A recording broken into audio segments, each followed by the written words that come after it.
E eu digo que é uma implantação de uma cultura. Sim. Né? Vai ser a longo prazo. Às vezes até a instituição, mas professor, a gente terminou um curso agora, o que eles vão fazer? Eles vão continuar. Eles têm que continuar. Não vai ser um curso de 5 meses que vai mudar a vida daquela criança. Sim. Vai ser um passo a passo, vai ser uma continuidade. Né? E às vezes dá aquela preocupação, porque eu tive um relato de uma instituição ali no Tancredo Neves, que nós temos parceria, que é a OSC Amar. A assistência social chegou comigo, professor, lembra daquele aluno? Ficamos sabendo que ele participou de um assalto recentemente. E eu fiquei muito triste porque não deu tempo, foi muito rápido, um jovem de 13 anos já envolvido com assalto, né? A tecnologia sim é importante, a mudança é importante, a implantação do método é importante, mas o amor por aquilo dali, de ver aquela vida, de ver a fragilidade, é extremamente importante para esse processo de mudança. Olá pessoal, você está no Muraqui TV. E o Muraqui TV é um programa da Fundação de Apoio Institucional Muraqui, que tem por objetivo divulgar assuntos da área de ciência, tecnologia e educação. Falamos também do terceiro setor. Hoje nós vamos ter uma conversa excelente aqui com o professor Elilson, que é um cara que ama dar aula para criança na área da robótica. Vamos falar também sobre a criação do Instituto Educar Digital, que é um instituto que tem por objetivo fazer inclusão digital de crianças e jovens em estado de fragilidade social. Fique conosco.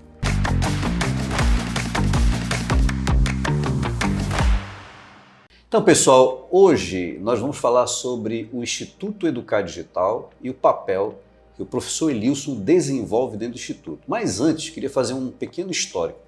Eu fui fundador desse instituto, que tem mais ou menos 1 ano e meio de existência, e ele foi criado para fazer inclusão digital de crianças e jovens da periferia, que estão em risco do tráfico, de prostituição infantil e tudo mais. E o objetivo da criação desse instituto é realmente resgatar essas crianças da periferia. E por que eu trouxe o professor Elilson? Porque ele é um novo membro associado e faz um excelente trabalho na área de cultura make e robótica. Mas antes, quem é o professor Elilson?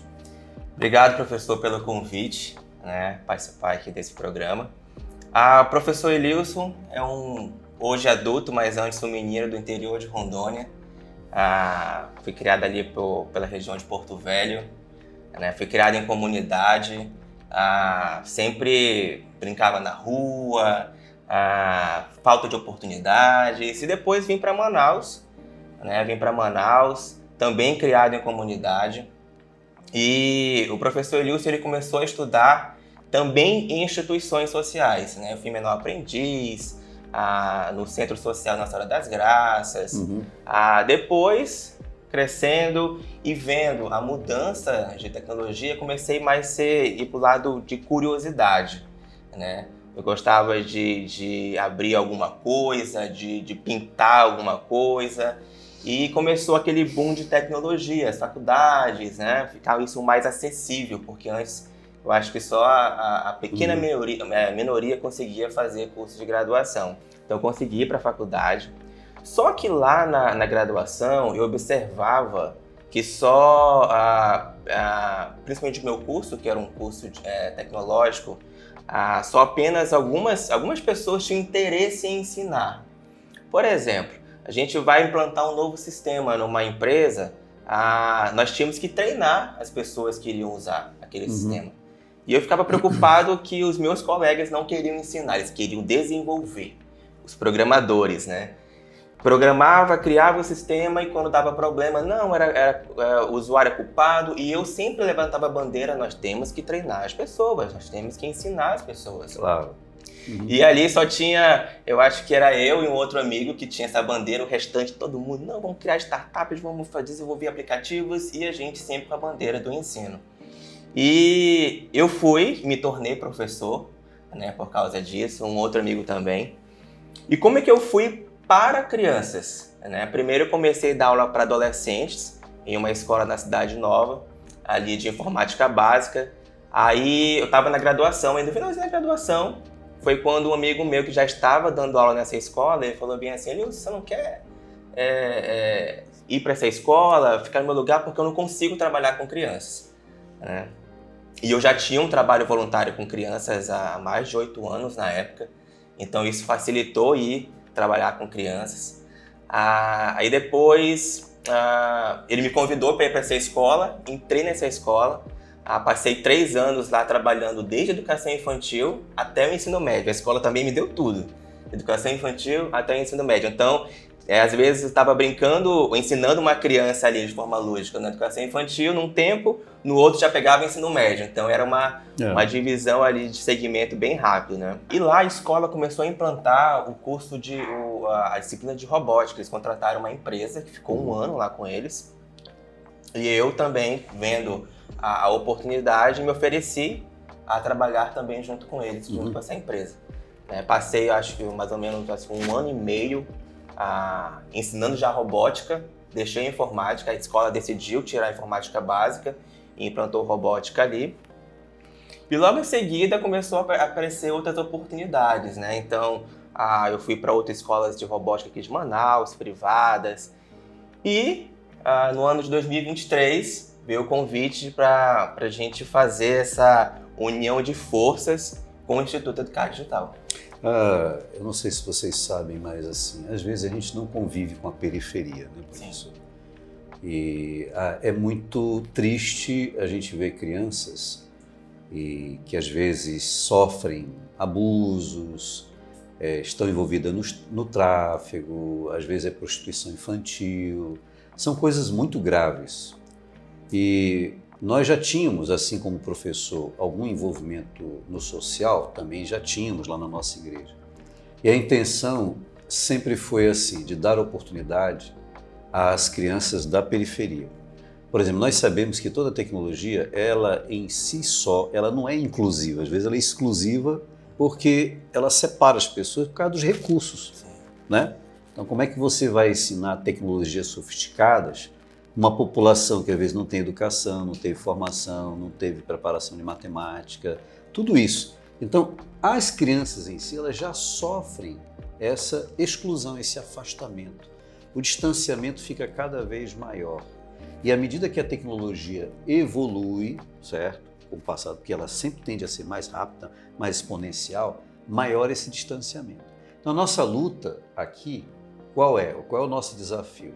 É oferecer uma trilha de conhecimento para as crianças, para que, quando ela tiver 16 anos de idade, e a gente sabe que tem recurso hoje na internet, ela já pode montar uma MEI e começar a trabalhar pela internet. Mas, professor, diga lá, quais são o senhor começou a dar um curso de cultura maker lá dentro do Instituto Educar Digital. O que é esse curso de cultura maker? Professor, hoje nós vivemos uma geração onde as telas, elas assumiram ali o dia a dia das crianças. Né? Então, a gente vê muitos usuários de smartphone e pouca criatividade. Eles param de pensar, param de criticar. De raciocínio lógico. Exatamente. Então, o curso de Cultura Make, ele traz de novo essa essência que nós tínhamos no passado, né? Sim, de fabricar os nossos próprios brinquedos, de colocar um LED naquele brinquedo, da criança realmente colocar a mão na massa. Né? E nós começamos na Cidade Nova o curso de Cultura Make ali para 5 crianças que foram convidadas para participar. Foram 5 meses. Também colocamos não só a Cultura Make, mas também um pouco de robótica, porque envolvemos eletrônica, a programação, tudo adaptado para a idade dela. Né? Então, as crianças programaram com Scratch, que é um programa que a programação é em bloco. Inclusive, por exemplo, nas escolas particulares, que a gente sabe, eles usam muito esses recursos tecnológicos. Né? E o que é legal é que a gente está oferecendo os mesmos recursos que uma escola particular tem para os seus alunos que pagam, para crianças da periferia que não podem pagar, né, professor? Sim, a educação ela tem que ser acessível para todos. Né? As ferramentas, elas estão aí, elas são gratuitas. Né? E como você pega essa ferramenta, vai aplicar, ou seja, no privado ou numa instituição social, ela é gratuita. Então a gente não pode ficar mais segurando isso para mim, ou para você, ou para aquele público. Nós temos que abrir isso para todos, né?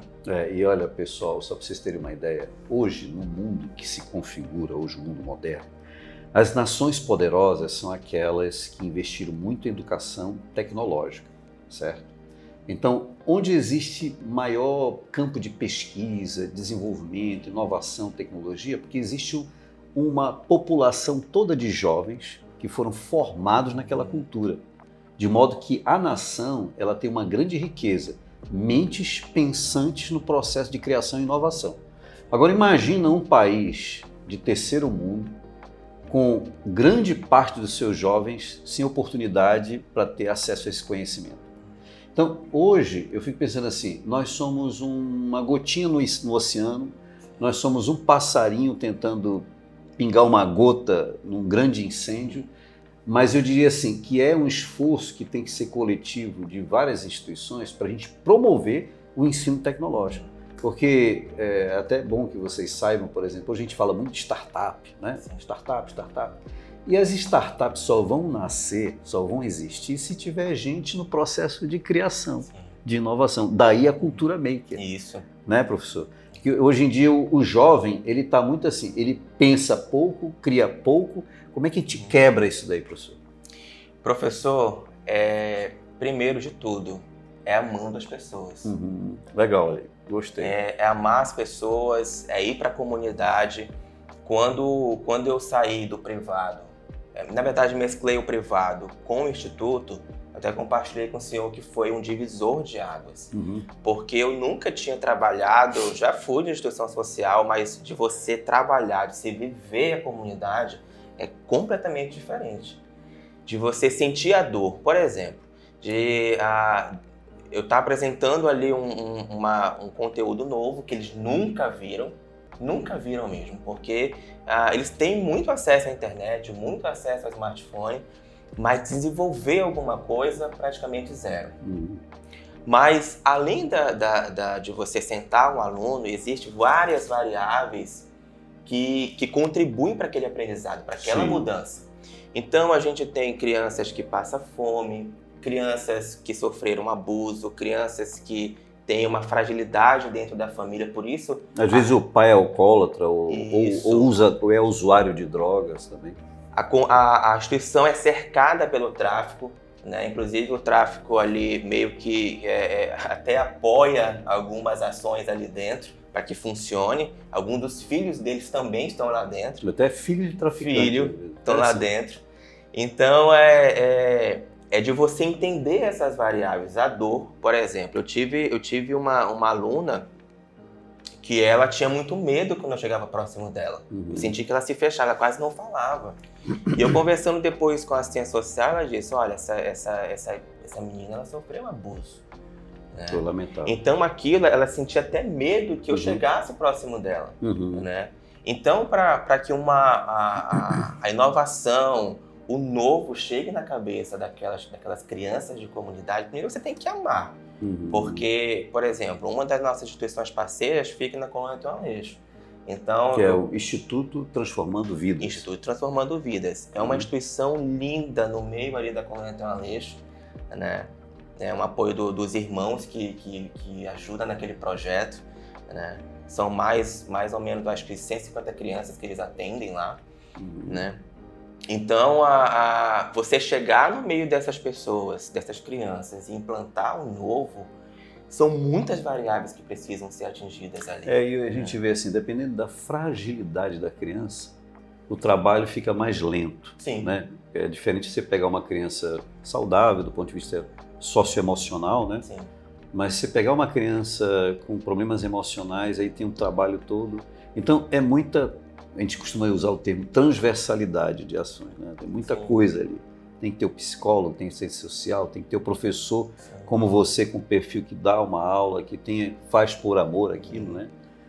E eu digo que é uma implantação de uma cultura. Sim. Né? Vai ser a longo prazo. às vezes até a instituição, mas professor, a gente terminou um curso agora, o que eles vão fazer? Eles vão continuar. Eles têm que continuar. Não vai ser um curso de 5 meses que vai mudar a vida daquela criança. Sim. Vai ser um passo a passo, vai ser uma continuidade, né?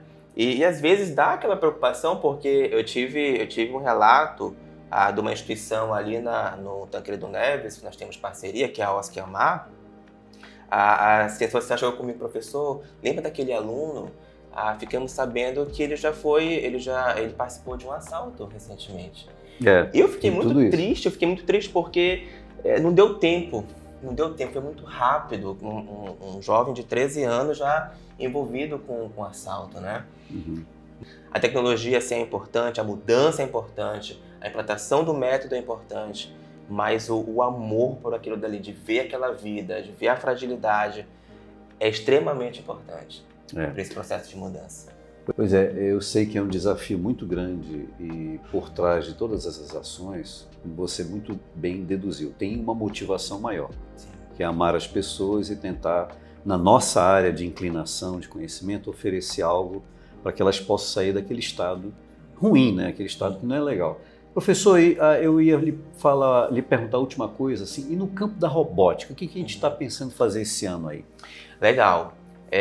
Nós temos algumas parcerias aí com alguns amigos, empresas que estão nos ajudando, que é a Kainos Maker, que está com a gente também. Que já esteve aqui com a gente. Isso. Já esteve aqui com a gente. Meu amigo, Jonathan. E a Kainos, ela vai nos ajudar na parte pedagógica, então eles estão com a gente esse ano. E a robótica educacional, ela vai acrescentar mais conhecimento, vai promover mais criatividade, porque a cultura maker também é um ponto, né? Onde a criança ela também tem ali o mão na massa, e a robótica ela traz outros conceitos como eletrônica. Então a criança ela vai ter o primeiro passo ali com a eletrônica, vai ter a programação, né? E a mecânica juntos. Legal. Né? Então vai ser um passo a mais, E com certeza a gente com kits prontos também, isso facilita, né, para a criança abranger ali mais o seu raciocínio lógico, né? Então esse ano a gente tem essa expectativa de trazer a robótica educacional, né, e crescer mais com as ações dentro do Instituto. Pessoal, até para reforçar o que o professor está dizendo, qual é a nossa visão de futuro em relação ao Instituto? Hoje a gente quer oferecer algumas trilhas de conhecimento, é o que a gente tem hoje concebido, e claro que com o tempo a gente pode mudar, mas a formação tecnológica é uma coisa que a gente quer oferecer para as crianças. A educação financeira e a matemática financeira e o empreendedorismo. São coisas que a gente quer oferecer para as crianças, justamente que assim, o nosso sonho de consumo é começar a experimentar cases de pegar uma criança com 10, 12 anos e aos 16 anos ele já ser um empreendedor. Sim. Dentro do seu campo de atuação, porque hoje, com as tecnologias digitais, muitas profissões vão surgir onde você precisa ter uma formação de no máximo 6 meses, 1 ano, a pessoa já começa a trabalhar. Sim. E ela já começa a experimentar o direito de trabalhar, de produzir, de pagar impostos, de prosperar, que é o que a gente quer fazer e contribuir com a sociedade. Professor, umas palavras finais aí. Agradeço pelo convite de falar sobre a minha paixão, que é trabalhar com crianças, trabalhar com tecnologia, passar um pouco do que eu aprendo. O professor está sempre em processo de aprendizagem. Você nunca para de aprender. Legal. As tecnologias estão avançando, você precisa estar ali inserido, né? E como a educação mudou a minha vida. Né? Legal. Eu vi de um cenário, professor, que geralmente professor não tinha valor, professor era uma vida sofrida, mas quando você coloca paixão, quando você coloca amor, quando você coloca a esperança, as coisas começam a fluir de uma forma diferente. Legal. Né? Então, agradeço a Deus por isso, né? Por essa oportunidade de estar trabalhando com crianças hoje e com tecnologia. E fique certo, professor, que sonhos e realizações maiores virão. Conte com a gente, tá bom? Pessoal, você que ficou até agora aqui, e se esse conteúdo você achou legal, deixe seu like, se inscreva no canal, compartilhe para que outras pessoas também venham a ter o mesmo conhecimento. Até mais.